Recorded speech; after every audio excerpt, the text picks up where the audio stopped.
ओम शांति। 14 मई 2024 बाबा के महावाक्य। मीठे बच्चे, आत्म अभिमानी बनो। मैं आत्मा हूँ, शरीर नहीं। यह है पहला पाठ। यही पाठ सबको अच्छी तरह पढ़ाओ। प्रश्न: ज्ञान सुनाने का तरीका क्या है? किस विधि से ज्ञान सुनाना है? उत्तर: ज्ञान की बातें बड़ी खुशी खुशी से सुनाओ, लाचारी से नहीं। तुम आपस में बैठकर ज्ञान की चर्चा करो, ज्ञान का मनन चिंतन करो, फिर किसी को सुनाओ। अपने को आत्मा समझकर फिर आत्मा को सुनाएंगे तो सुनने वाले को भी खुशी होगी। ओम शांति। बाप कहते हैं, आत्म अभिमानी व देही अभिमानी हो बैठो, क्योंकि आत्मा में ही अच्छे व बुरे संस्कार भरे जाते हैं। सबका असर आत्मा पर होता है। आत्मा को ही पतित कहा जाता है। पतित आत्मा कहा जाता है तो जरूर जीव आत्मा ही होगी।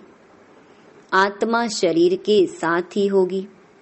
पहली बात कहते हैं, आत्मा होकर बैठो। अपने को शरीर नहीं, आत्मा समझ बैठो। आत्मा ही इन ऑर्गन्स को चलाती है। घड़ी घड़ी अपने को आत्मा समझने से परमात्मा याद आएगा। अगर देह याद आई तो देह का बाप याद आएगा। इसलिए बाप कहते हैं, आत्म अभिमानी बनो।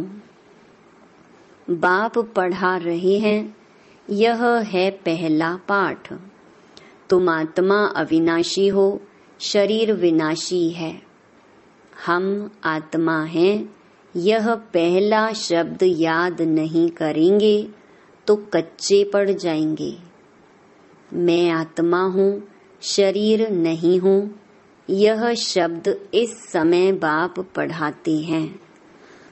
आगे कोई भी पढ़ाते नहीं थे। बाप आए ही हैं आत्म अभिमानी बनाकर ज्ञान देने लिए।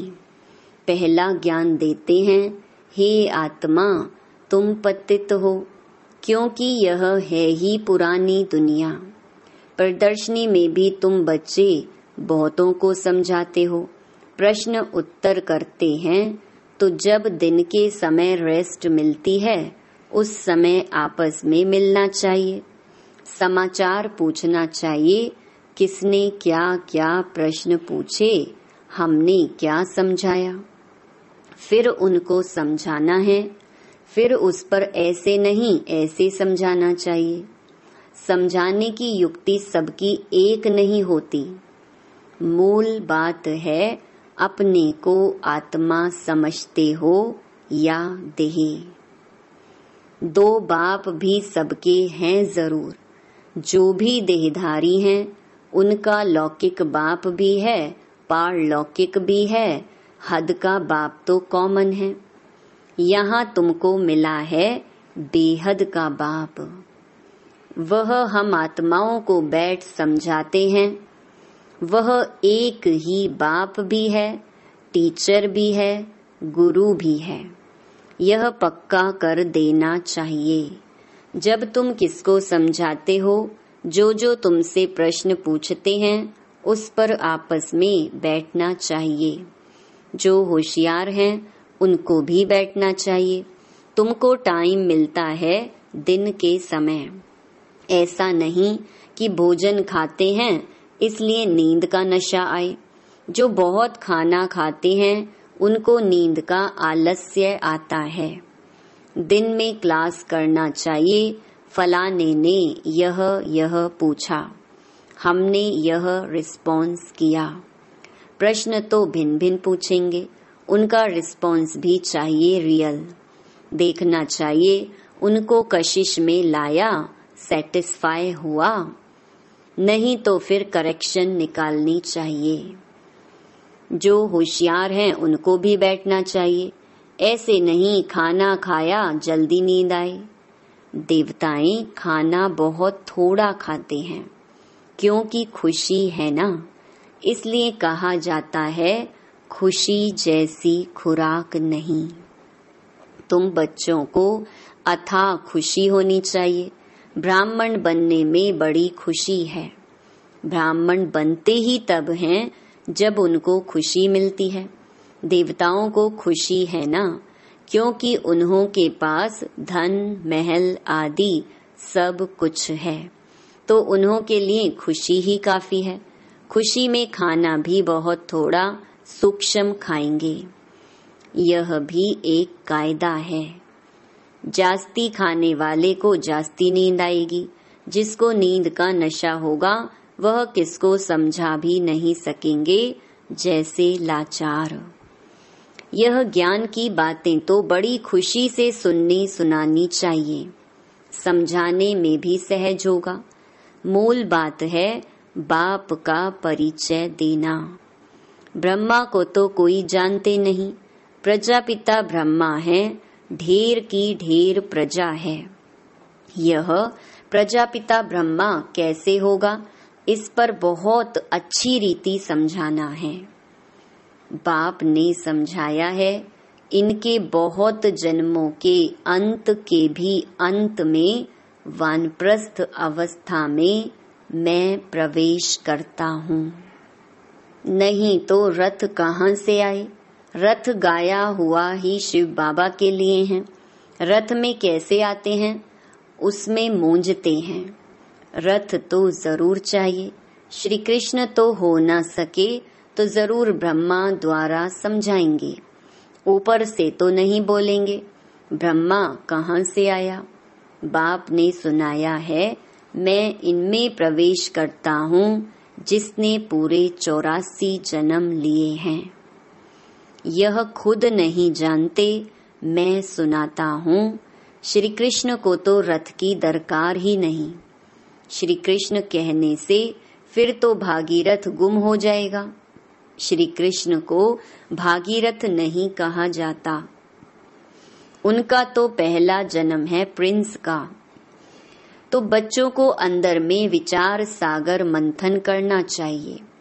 यह तो बच्चे जानते हैं, वह बातें तो नहीं हैं जो शास्त्रों में लिख दी हैं। बाकी यह तो ठीक है, विचार सागर मंथन किया हुआ कलश लक्ष्मी को दिया है। उसने फिर औरों को अमृत पिलाया, तब स्वर्ग के गेट खुले। परंतु परमपिता परमात्मा को तो विचार सागर मंथन करने की दरकार ही नहीं। वह तो बीज रूप है, उनमें नॉलेज है, वही जानते हैं। तुम भी जानते थे, अभी यह अच्छी रीति समझाना जरूर है। समझने बिगर देवता पद कैसे पाएंगे? बाप समझाते हैं आत्माओं को रिफ्रेश करने लिए। बाकी तो कुछ भी जानते नहीं। बाप आकर समझाते हैं, अभी तुम्हारा लंगर भक्ति मार्ग से उठा, अब ज्ञान मार्ग में चला है। बाप कहते हैं, मैं तुमको जो ज्ञान देता हूँ वह प्रायलोप हो जाता है। एक है निराकार, दूसरा है साकारी बाप। समझाया तो बहुत अच्छा जाता है, परंतु माया ऐसी है जो कशिश कर गंध में ले जाती है।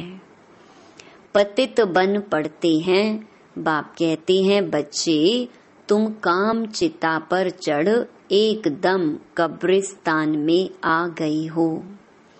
फिर यहाँ ही परिस्तान होगा जरूर। आधा कल्प परिस्तान चलता है, फिर आधा कल्प कब्रिस्तान चलता है।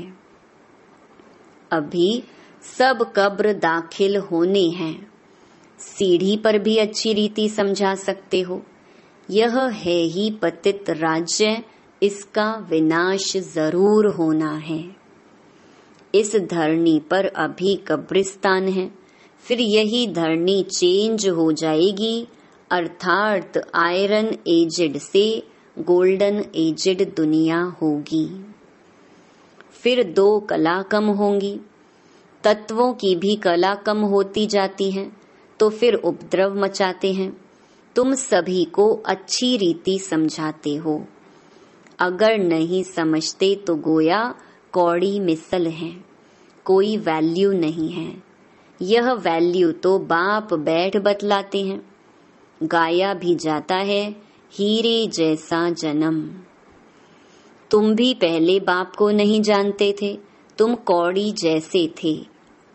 अभी बाप आकर हीरे जैसा बनाते हैं, बाप से ही हीरे जैसा जन्म मिलता है, फिर कौड़ी जैसे क्यों बन पड़ते हो? तुम ईश्वरीय संतान हो ना। गायन भी है, आत्माएं परमात्मा अलग रहे बहुकाल। जब वहाँ शांति धाम में है तो उस मिलन में कोई फायदा नहीं होता। वह तो सिर्फ पवित्रता व शांति का स्थान है। यहाँ तो तुम जीवात्माएं हो और परमात्मा बाप उनको अपना शरीर नहीं है। वह शरीर धारण कर तुम बच्चों को पढ़ाते हैं। तुम बाप को जानते हो और कहते हो बाबा। बाप कहेंगे ओ बेटे। लौकिक बाप भी कहेगा ना, हे बाल बच्चे आओ तो तुमको टोली खिलाऊं, झट सब भागेंगे। यह बाप भी कहते हैं बच्चे आओ तो तुमको वैकुंठ का मालिक बनाऊं, तो जरूर सब भागेंगे। पुकारते भी हैं हम पतितों को पावन बनाकर पावन दुनिया का मालिक बनाओ। अब निश्चय है तो मानना चाहिए, बुलाया भी बच्चों ने है, हम आते भी बच्चों के लिए हैं। बच्चों को ही कहते हैं तुमने बुलाया है, अब मैं आया हूँ। पतित पावन भी बाप को ही कहते हैं ना। गंगा आदि के पानी से तुम पावन बन नहीं सकते। आधा कल्प तुम भूल में चले हो, भगवान को ढूंढते हो, परंतु किसको भी समझ में नहीं आता है। बाप कहते हैं हे बच्चों, तो बच्चों का भी उस उल्लास से निकलना चाहिए, हे बाबा। परंतु इतना उल्लास से निकलता नहीं है। इसको देही अभिमान कहा जाता है, ना कि देही अभिमानी। तुम अभी बाप के सम्मुख बैठे हो। बेहद के बाप को याद करने से बेहद की बादशाही भी जरूर याद आएगी। ऐसे बाप को कितना प्यार से रिस्पॉन्स करना चाहिए। बाप तुम्हारे बुलाने से आया है। ड्रामा अनुसार 1 मिनट भी आगे पीछे नहीं हो सकता। सभी कहते हैं ओ फादर रहम करो, लिबरेट करो। हम सब रावण की जंजीरों में हैं, आप हमारे गाइड बनो। तो बाप गाइड भी बनते हैं। सब उनको बुलाते हैं ओ लिबरेटर, ओ गाइड, आकर हमारा गाइड बनो, हमको भी साथ ले चलो। अभी तुम संगम पर खड़े हो। बाप सतयुग की स्थापना कर रहे हैं। अभी है कलयुग, करोड़ों मनुष्य हैं। सतयुग में तो सिर्फ थोड़े देवी देवता ही थे, तो जरूर विनाश हुआ होगा। वह भी सामने खड़ा है। जिसके लिए गायन है साइंस घमंडी कितना बुद्धि से अकल निकालते रहते हैं। वह है यादव संप्रदाय। फिर हिस्ट्री रिपीट होनी है। अभी तो सतयुग की हिस्ट्री रिपीट होगी। तुम समझते हो हम नई दुनिया में ऊंच पद पाने का पुरुषार्थ कर रहे हैं। पवित्र जरूर बनना है। तुम समझाते हो इस पतित दुनिया का विनाश जरूर होना है। बच्चे आदि तो तुम्हारे जीते नहीं रहेंगे, ना कोई वारिस बनेंगे, ना शादी आदि करेंगे। बहुत गई बाकी थोड़ी रही। थोड़ा समय है, उसका भी हिसाब है। आगे ऐसे नहीं कहते थे, अभी टाइम थोड़ा है। पहले वाले जो शरीर छोड़कर गए हुए हैं, नंबरवार पुरुषार्थ अनुसार जन्म लिया है। कोई यहाँ आए भी होंगे, दिखाई पड़ता है जैसे कि यहाँ का बिछड़ा हुआ है। उनको ज्ञान के बिगर मजा नहीं आएगा। माँ बाप को भी कहते हैं हम तो यहाँ जाएंगे। यह तो सहज समझने की बातें हैं, विनाश जरूर होना ही है। लड़ाई की तैयारी भी देख रहे हो, आधा खर्चा तो इन्हों का इस लड़ाई के सामान में ही लग जाता है। एरोप्लेन आदि कैसे बनाते हैं, कहते हैं घर बैठे भी सारे खलास हो जाएंगे। ऐसी ऐसी चीजें बनाते रहते हैं, क्योंकि हॉस्पिटल आदि तो रहेंगे नहीं। ड्रामा में यह भी जैसे बाप के इशारे मिलते हैं, वह भी ड्रामा में नोंद है। समझते हैं ऐसा ना हो जो बीमार पड़ जाएं। मरना तो सबको जरूर है। राम गयो रावण गयो। जो योग में रह आयु बढ़ाते होंगे, उनकी जरूर बढ़ेगी। अपनी खुशी से शरीर छोड़ देंगे। जैसे मिसाल बताते हैं, ब्रह्म ज्ञानी हैं, वह भी ब्रह्म में जाने के लिए ऐसे खुशी से शरीर छोड़ते हैं। परंतु ब्रह्म में कोई जाते नहीं, न पाप करते हैं। पुनर्जन्म फिर भी यहाँ लेते हैं। पाप कटने की युक्ति बाप बतलाते हैं कि माँ में कम याद करो और कोई को याद नहीं करना है। लक्ष्मी नारायण को भी याद नहीं करना है। तुम जानते हो, इस पुरुषार्थ से हम यह पद पा रहे हैं। स्वर्ग की स्थापना हो रही है। हम पढ़ रहे हैं यह पद पाने के लिए, नंबरवार पुरुषार्थ अनुसार। उन्हों की जो डिनेस्टी चलती है, वह बाप ने संगम पर अभी स्थापन की है। तुम भाषण भी ऐसा करो जो एक्यूरेट किसी की भी बुद्धि में बैठ जाए। इस समय हम ईश्वरीय संप्रदाय और प्रजापिता ब्रह्मा की मुख वंशावली भाई बहन हैं। हम आत्माएं सब भाई भाई हैं। ब्रह्मा कुमार कुमारियों की शादी होती नहीं। यह भी बाप समझाते हैं। कैसे गिर पड़ते हैं, काम अग्नि जलाती है, परंतु डर रहता है एक बार हम गिरा तो की कमाई चट हो जाएगी। काम से हारा तो पद भ्रष्ट हो जाएगा। कमाई कितनी बड़ी है। मनुष्य पदम करोड़ कमाते हैं, उनको यह थोड़े ही पता है कि थोड़े समय में यह सब खत्म होना है। बॉम्ब्स बनाने वाले जानते हैं यह दुनिया खत्म होनी है। हमको कोई प्रेरक है, हम बनाते रहते हैं। अच्छा, मीठे मीठे सिकिलधे बच्चों प्रति मात पिता बाप दादा का याद प्यार और गुड मॉर्निंग। रूहानी बाप की रूहानी बच्चों को नमस्ते। धारणा के लिए मुख्य सार। पहला, ज्ञान को अंदर घोटना है, अर्थात विचार सागर मंथन करना है। ज्ञान की आपस में रूह रिहान कर फिर दूसरों को समझाना है। सुस्ती व आलस्य को छोड़ देना है। दूसरा, देही अभिमानी बन बड़े उल्लास से बाप को याद करना है। सदा इसी नशे में रहना है कि हम बाप के पास आए हैं कौड़ी से हीरा बनने। हम हैं ईश्वरीय संतान। वरदान, ज्ञान सूर्य ज्ञान चंद्रमा के साथ साथी बन रात को दिन बनाने वाले रूहानी ज्ञान सितारे भव।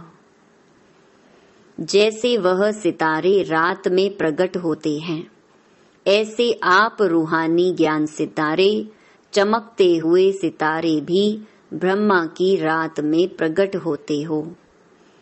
वह सितारे रात को दिन नहीं बनाते, लेकिन आप ज्ञान सूर्य, ज्ञान चंद्रमा के साथ साथी बन रात को दिन बनाते हो। वह आकाश के सितारे हैं, आप धरती के सितारे हो। वह प्रकृति की सत्ता हैं, आप परमात्म सितारे हो। जैसे प्रकृति के तारा मंडल में अनेक प्रकार के सितारे चमकते हुए दिखाई देते हैं, ऐसे आप परमात्म तारा मंडल में चमकते हुए रूहानी सितारे हो। स्लोगन: सेवा का चांस मिलना अर्थात दुआओं से झोली भरना। ओम शांति।